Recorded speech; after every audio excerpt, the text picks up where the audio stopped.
Hey Beth, how are you? I'm good. How are you? Oh, I'm really good. It's so great. We haven't spoken for quite a while, so I got really excited when we spoke yesterday. But before we get into it, we love to know about the humor behind the exec. And like I said, you've got a really cool story. And so yeah, do you want to share a little bit about yourself and kind of how you got to where you are now? Yeah. So I did a degree in music industry management, basically because I always loved music, but didn't think I probably had the talent to be a musician. So I thought, I know I'll work in the music industry, which is probably the same for most people who work in the music industry. Um, so I did a degree, which I didn't love, but it did give me loads of opportunity to have lots of work experience. I worked in record labels, I worked a lot in events. And that sort of was the first part of my career. I worked for a PR agency after working for a student union. And then I worked for a radio station, Jazz FM, which was an amazing experience. Um, After that, where did I work after that? It's a long time, Mike. I'm extremely old. It's And look at you done. it's a long. So I can't quite remember the order, but I worked at Global Radio, MySpace, and then I was at Spotify, which was a tremendous privilege to work there at that time when it was really launching in the UK, and then we took it over to the US. A brilliant experience. After that, I went to Twitter, which again was an amazing experience.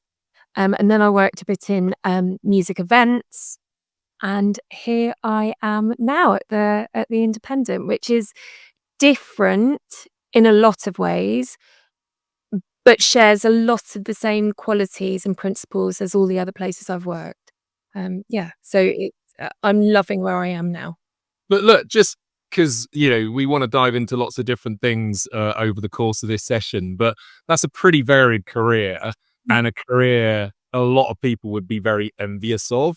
How like that you made it just sound so easy to kind of go from global radio to Spotify to Twitter and things like that. Those aren't easy jobs to get and or easy jobs to kind of find. So, what was kind of how did you manage to take that journey? I think I've always been really passionate about the places I've worked. Right. Always, I suppose I've been really lucky in that I've landed at places that really align with my values and the sort of work that I wanted to do. And I suppose if you're in that position, you end up doing your job really well, and that carries you through to the next thing. But what I would say is there have been roles at the time I thought, this is really depressing. This isn't me. I'm extremely bored. Will I rot here forever? And looking back, with the benefit of hindsight, there is not a single role that hasn't been useful to me now. Yeah. So even the jobs, I was talking to somebody actually at the start of their career, and I was like, just do not be discouraged. Everything is useful. Yeah. Everything is useful. Every experience, you will come to rely on it at some point. Yeah. Every single day now, I use skills from all of my rubbish jobs and all my brilliant jobs. So everything is useful. Everything serves a purpose. But now you seem to be, from every time I speak to you, just in your dream job. Uh, Tell us about the Independent because Yeah. I've got FOMO. So before, when I worked for all these culture brands, I was really motivated by the idea that we could change things. And all of them had this streak running through them that they didn't follow rules. They were real disruptors, but not in a cliched sense. They wouldn't say they were. They just were. They were really fast. They were really innovative. They just absolutely focused on what they knew they were good at and had this confidence and clarity that, this is what they were going to achieve. And this is why this is why they're so important as brands and as products. Um, and I love connecting with people, and I love that flicker of recognition when you'd say to people where you worked and they would like it because because there were products that genuinely were relevant to people and brought joy and made people's lives better and easier and more fun. I'm really impatient as a person.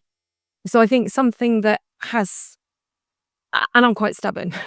And I think the one thing that sort of all of those companies have got in common is they played to those strengths, that they allowed people to work really quickly and they emboldened people to do that. Um, and The Independent shares so much of that. You know, it's a deeply principled company.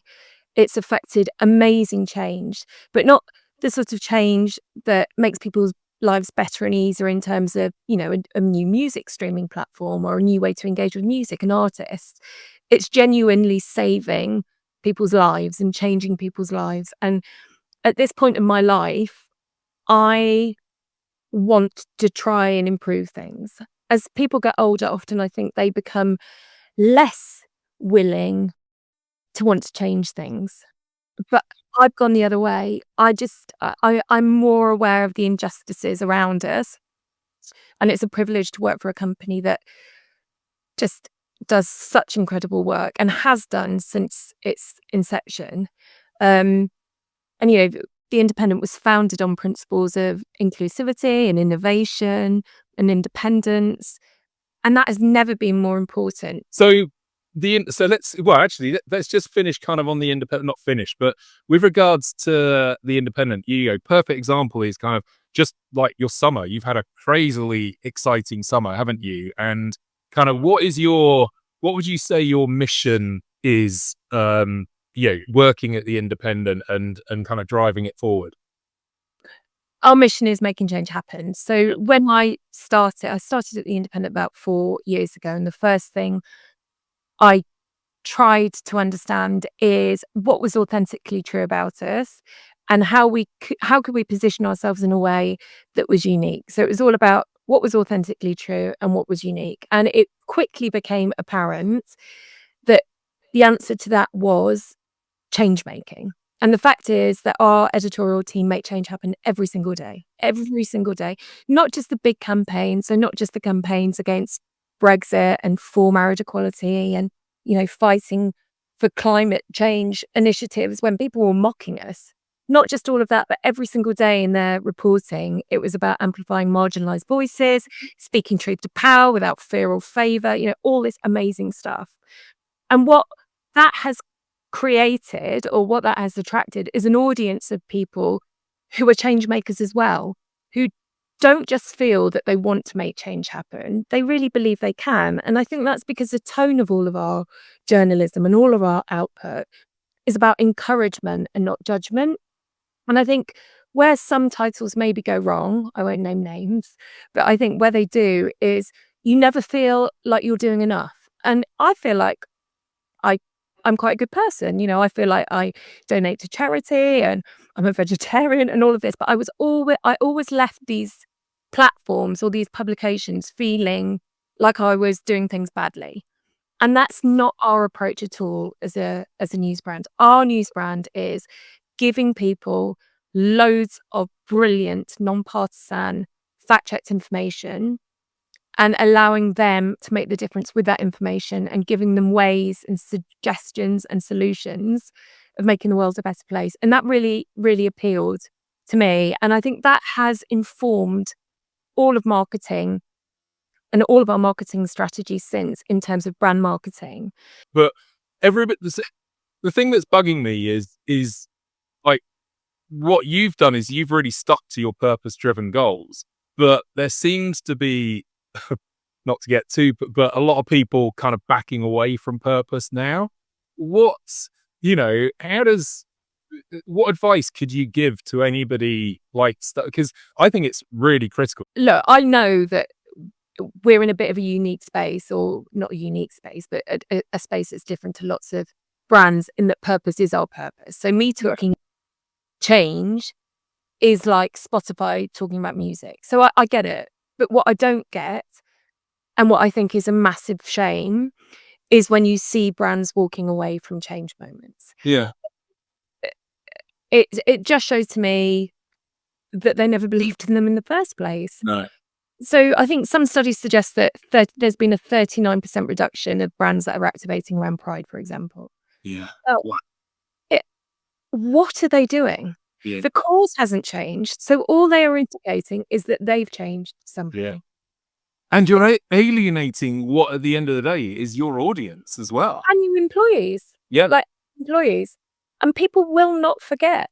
People will notice that you've abandoned your principles. Yeah. They will not forget. Yeah. It is madness to me, absolute madness. It is a complete lack of leadership, Yeah.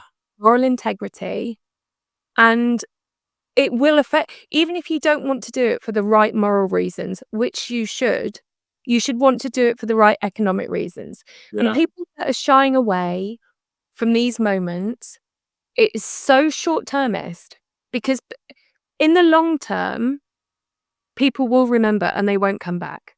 And just wondering, hey, Yeah. Sorry, I just you've just reminded me of a conversation we had about DEI, because there's been so much campaigning for that, and now it seems to be like being pushed to one side.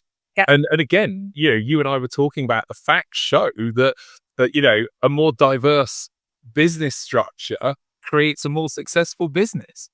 And so, like, this is where the mystery around putting purpose in anybody's brand doesn't make sense, because it's, the reason it's just kind of made my hair stand on end is this is exactly what we're talking about. It's putting humanity back into business marketing.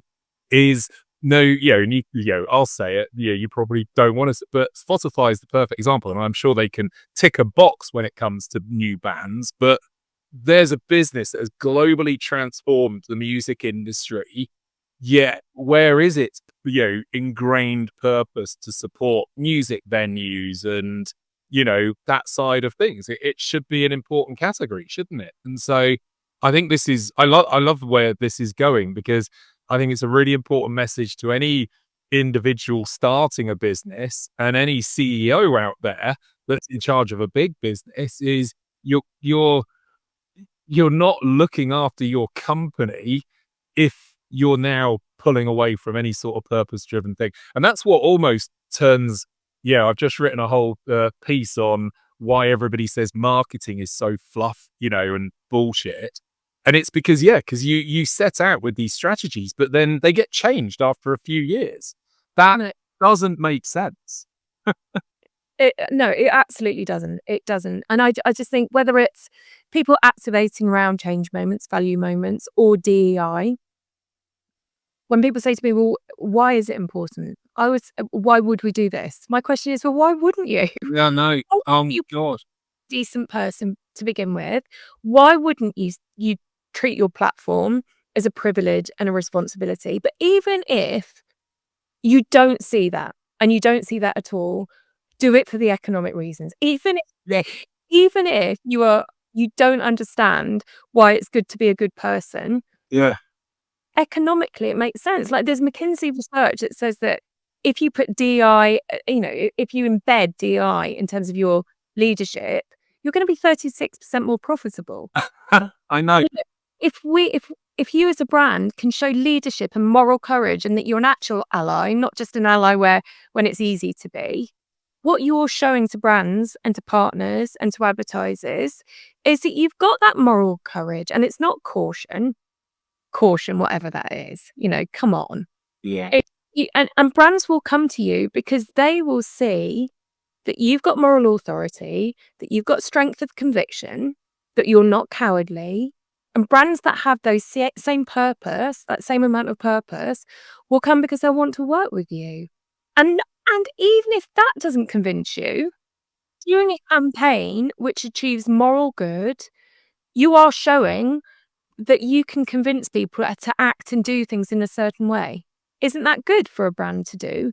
Isn't it good for a brand to show that they've got impact? Like, whatever way you look at it, I have no patience whatsoever. Well, I used to have a bit of patience, but now I have no patience for brands turning at moments and communities that matter. Yeah. That's You've really just delivered our soundbite. I'm going to parcel that over all my channels next week. I love it.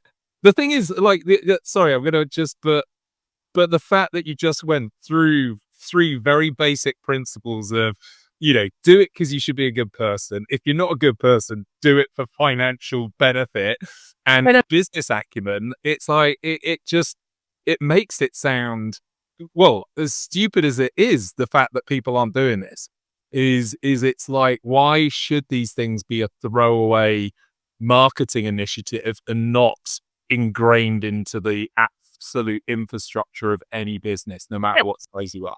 And it's a horrible repositioning of value moments as being political No. is really, really, really depressing Yeah. and dangerous, I think. Yeah. Political to want to support people is powerful, Mm. and people will remember if you don't show up. Yeah. Your audience or your team, your employees, whoever, people will see that you've gone quiet. Yeah. Lisa, I know you're listening. We need to get back and just check what principles we've got in our business, because Beth's made a very valid point. That's for sure. Well, I knew it. I'm a minute away from overrunning, but I want to do a very quick fire round at the end to get back to kind of you, Beth. Is, three things. What reading, watching, and a quote. Or so. What are you reading right now, Beth? So, Mike, being an incredibly impatient person, I'm not very good at books, but Neither am I. I don't know why I asked that question. well, I have been told that I should read Rare Singles, so I'm gonna try and do that. Cool. I do genuinely love the work of our journalists, so I love Beltrue. She's incredible. Rebecca Thomas, Rasheen, are brilliant. But when I think because things can be so heavy, I try and turn off a bit. So I like reading or looking at social media. So I love Chef Reactions, Sam Cotton, Alan Peters for all his logo stuff. I love looking at Dr. Jen Wills-Mack, who's a child psychologist who always makes me feel better. So that's what I tend to look at. Okay, like it. It's amazing, highly flammable. The newsletter, love that in terms of trends. Yeah, brilliant. Great, great. Yeah. And have you got a quote you could share, or Oh, sorry, watching as well. Watching. I thought put it in that list. I love Human Download. That's a project that's all around the Download project. I'm listening to Transmission's New Order podcast. I watched Modern Family, Flight of the Conchords. My daughter is obsessed with K-pop Demon Hunters at the moment. Can I just say, Lisa worked. She's ex-Disney, but also worked at on Modern Family. Oh, really? I love it. Muppet Show and the Muppet Show. Love it. Love it. Idahan is an amazing artist that people should listen to. Really good.